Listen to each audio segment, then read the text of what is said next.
Hello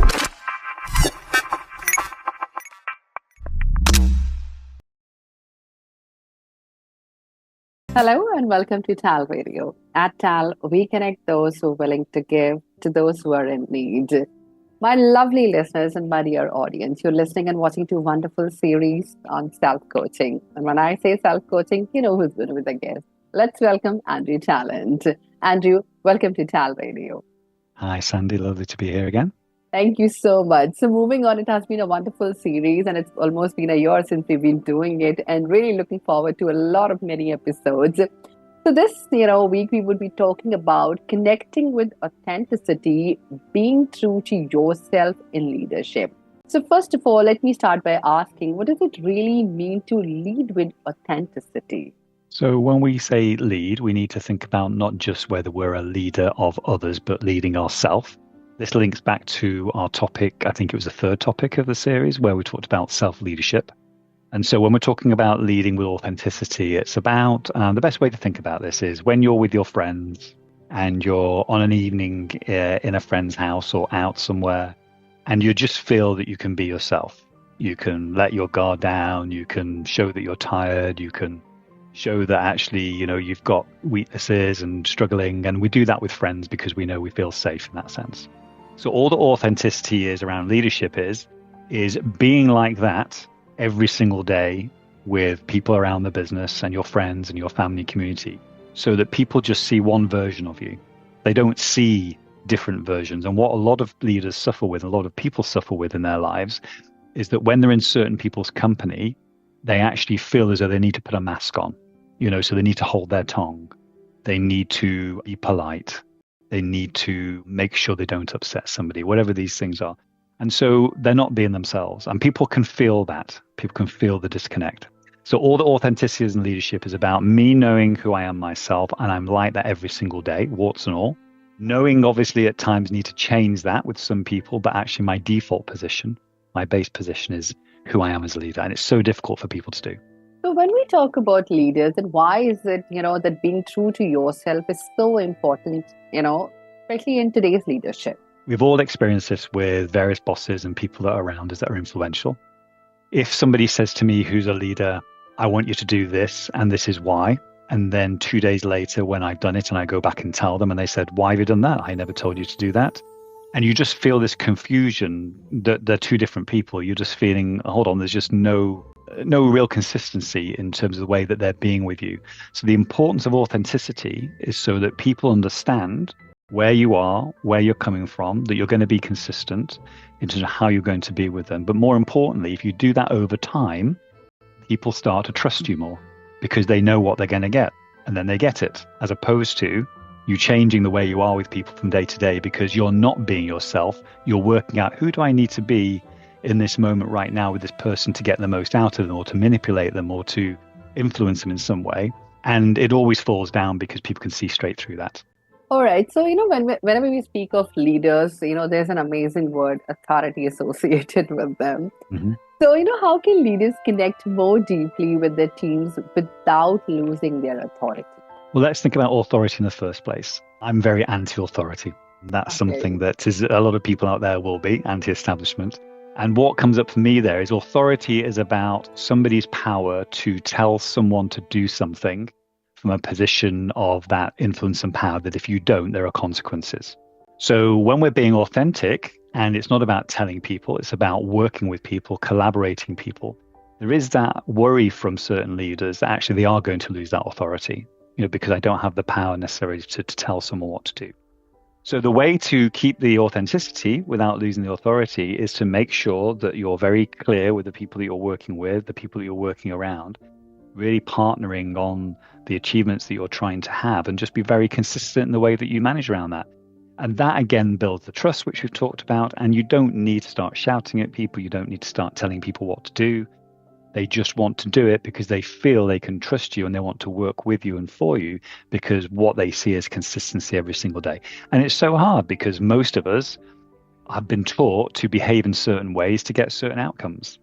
And what I do with a lot of my coaching when I'm working with various leaders around the world is peeling back the layers of the onion of all this protection we put onto ourselves, which are different masks, so that we can reveal the authentic self which probably was with us when we were born. We'll come on to that later on. But, it has always been there. And yet sometimes we hide it from people. Andrew, whenever I listen to you, I'm sure my, listeners and our audience would also agree that no matter where you are, which leader you are talking to, the moment you probably start talking to them, they'll start peeling off the onion layers which they have on them. Absolutely. That's your magic. So moving on, what are some of the common myths that people really feel that, especially when we talk about leaders, what are some of the common myths about authenticity in leadership? So let's take a good example. Let's say I'm working with someone and I'm feeling that they are being inauthentic and I'm sensing that. And what I mean by that is that every time they come into the room, they're always smiling, they're always full of energy, they've always got this strength to do what they're going to do. And they almost seem like a robot. It's just very, very strange how they do that, right? And there are some aspects of leadership that need that. But I'm feeling, hold on, surely they can't always be feeling like that because the results last week were very bad. And I know they've had illness in the family. And so surely, how's that being authentic? So one of the vulnerabilities, I guess, or worries around authenticity from the myth perspective is that if I'm authentic and show that I'm sad today, or that I'm angry, or that I'm frustrated, or that I'm impatient, that somehow is going to be viewed in a negative way by other people around you. What it does, it actually makes you more human. So the myth is that the more authentic you become, then the more that people see that you're weaker in that sense. So that's the first thing. The second myth that is associated with authenticity is that it's something that you need to try to do. And it's a real dichotomy because actually it isn't about trying to be more authentic. It doesn't take hard work. It's about allowing yourself to be more authentic. So it is about being. And the more that we are present, we talked about this in previous episodes, of being in relationships and just being our true self, it means we forget about trying. We're not thinking about it. We're not in our head. So that's another misconception, that actually it's quite hard to be authentic. It's actually easier than people think if we can let go. So there are lots of myths out there, usually associated with weakness. So, you just explained about, whenever a leader enters the room and the things that have, the previous week has not been that well for them, either, in the office setting or probably at home also, but then they have this amazing cover and people always wonder. So these are one of the most common myths that people might be facing in the bosses also. But is it really possible for leaders to be too authentic or to be really authentic in an office setting and not wear a mask? Yeah, it's a really good question. I was thinking about this one when I saw this question recently, and it comes back to the trying piece. So I guess people can come across as too authentic if it feels as though they're trying in your presence. So if it just feels as though they're making an effort to be nice or to say the right things because they feel that's the right thing to do, that's different to somebody just being nice and knowing what the right thing to do is. We feel it, don't we? So you and I both feel it when we're in people's company. So I think there's this, if somebody's trying to be authentic, it's about them understanding that less is more, and all they need to do is connect with presence and being and focus on who they are. So it's a really great question, and people feel it when people have been told to be authentic, and you can tell they're trying. Very true. But when we talk about being authentic, do you feel that it makes somebody vulnerable also? And if it really does, then how can leaders really balance between vulnerability and strength? So I think there are a couple of things here. So in relation to strength, it's about me as a leader. I have a responsibility to look after my team, my organization, and working towards certain goals. I need to demonstrate strength around that. So that's sustainability of strength, that I recognize that my leadership is strong enough over time, if we were to look at it over a period of time, to get us to where we want to get to. Within that, there are ups and downs, as in any journey around working with a leader. So the vulnerability comes from, even though we're moving here, and this is where we want to go to, we recognize we're going through a difficult period. I'm struggling with that. I need your support. Many leaders find it very difficult to ask for help. And that's the way they've been conditioned, the way they've been brought up. They're very resourceful as people. But actually, if we don't ask for help when we really need it, we're actually being inefficient and we're doing a disservice to our company and our teams and our customers. So I think this idea is really interesting about the vulnerability piece. And I still think that people relate more to somebody, for example, who starts crying in front of them because they realize what's so difficult for them in that moment. And we connect with that as humans, as opposed to someone putting on a brave face when they've just heard some bad news and they just start asking, well, has this person got any emotions or feelings? That's just certainly inhuman. So there's a fine line. That's very true, especially when you mentioned that, when people really behave very brave, you really start wondering, like, are they really humans? Are they really feeling the loss or something, whatever has Absolutely. happened in their life? So Absolutely. moving on, when we talk about authenticity, okay, are people born with it or can they adapt with it? Do they condition themselves into it, especially in an office setting? Like, how does it work? We have no certain scientific proof yet. However, what the research lends toward at the moment is you and I were both born with the ability to be authentic and just live as we were born in that sense. So what our personality was, our instincts, the way we were going to be destined to do things. And then we enter our environment of our parents, of the family, of the local community.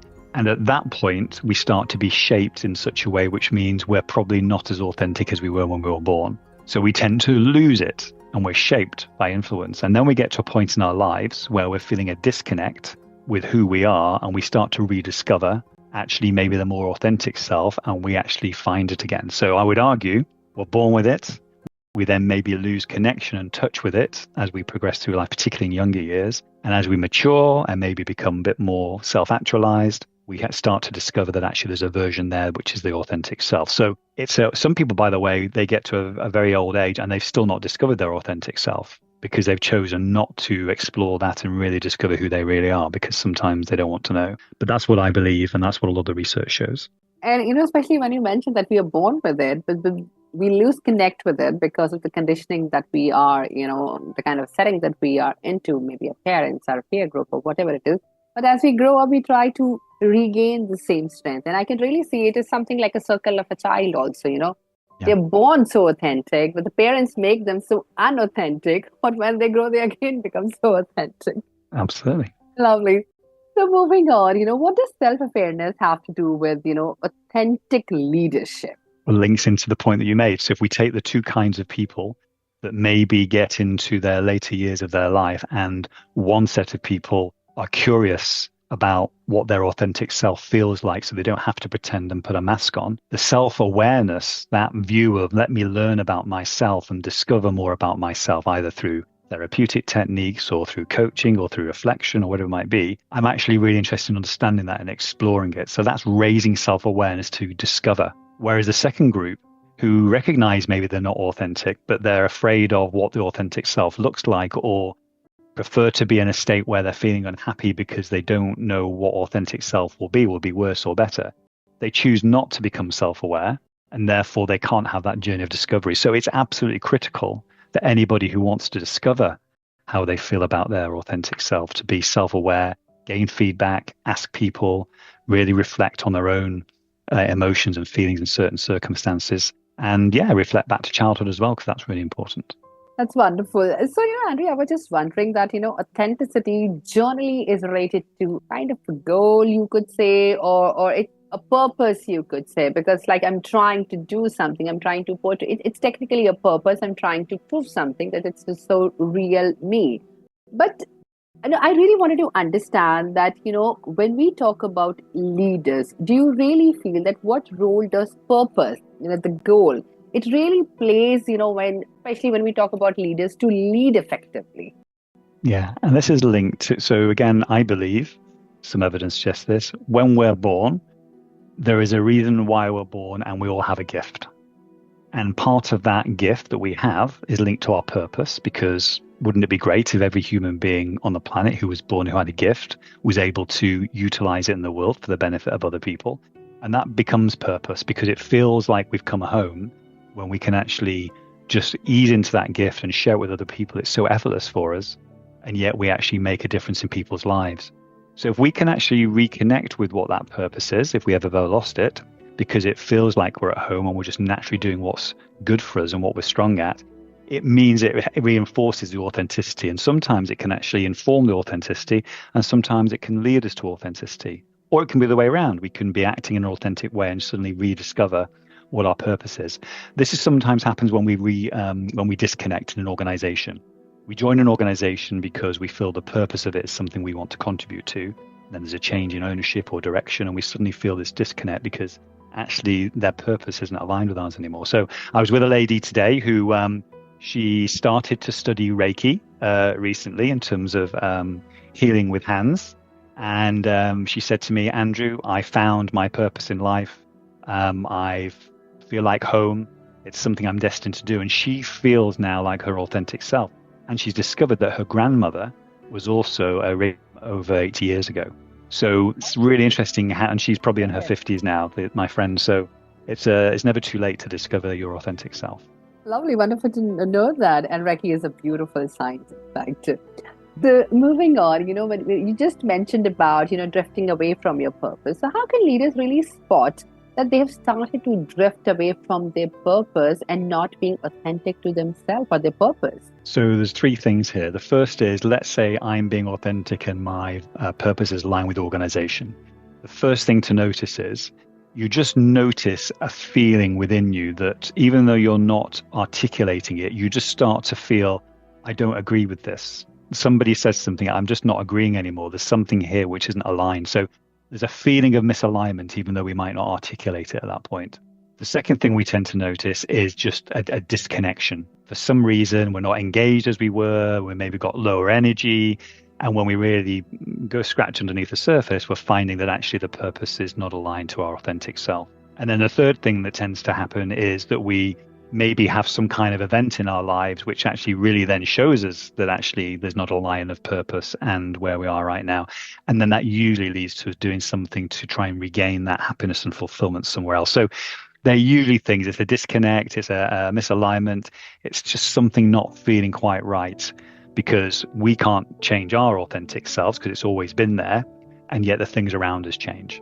I'm sure there's too much of authenticity in this episode, and I'm sure our listeners would agree to the same. Lovely. So moving on, when we talk about leaders, so what practices can really help leaders to stay grounded, real, and very authentic?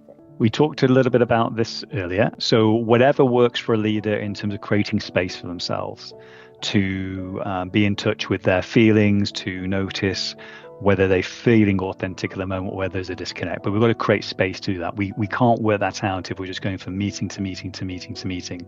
We just don't have the space. So that's the first thing.